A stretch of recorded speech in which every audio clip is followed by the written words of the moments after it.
Hello. కానమోకు కథావచనం మోహనవచనం పరిజ్ఞాన హితభాండం నిత్య చదువరి శ్రోతలకు ఆహ్వానం. నమస్కారం. చదవదగునెవరు రాసిన తదుపరి చదివిన వెంటనే మరువక పలువురికి వినిపింపబూనిన అది ఏ పరిజ్ఞాన హితభాండమవుపో మహిళ మోహనవచనమై విరాజిల్లు.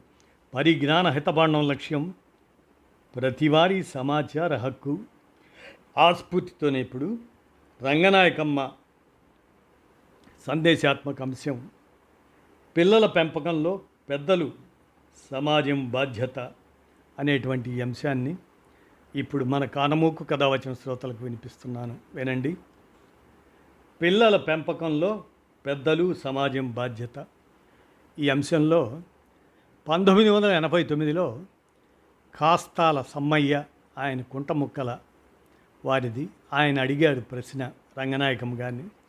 దేశంలో యువత చైతన్యవంతంగా తయారైతే దేశం పురోభివృద్ధిలోకి వస్తుంది.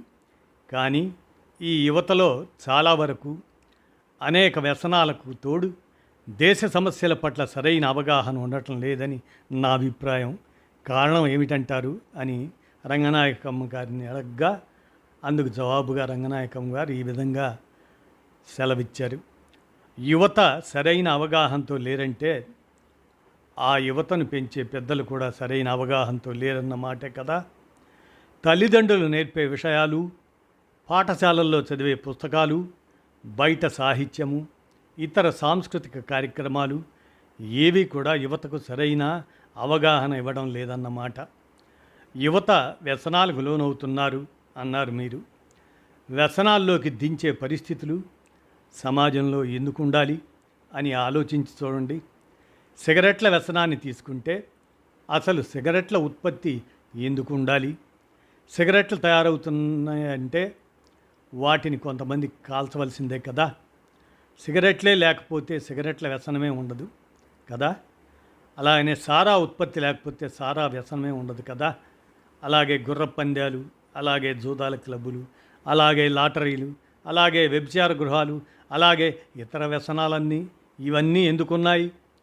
లాభాలు త్వరగా సంపాదించే ప్రత్యేక వ్యాపారాలు ఇవన్నీ.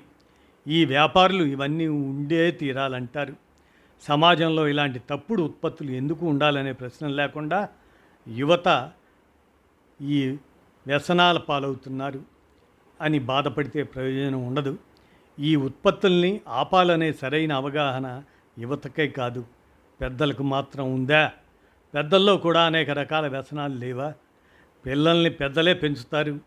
పిల్లలు చెడిపోతున్నారంటే వాళ్ళని పెంచే పెద్దలు, సమాజము అంతకుముందే చెడిపోయి ఉన్నారని అర్థం అంటూ, పిల్లలు చెడిపోతున్నారంటే వాళ్ళని పెంచే పెద్దలు, సమాజం అంతకుముందే చెడిపోయి ఉన్నారని అర్థం అంటూ రంగనాయకమ్మ గారు ఇచ్చిన సమాధానం అది.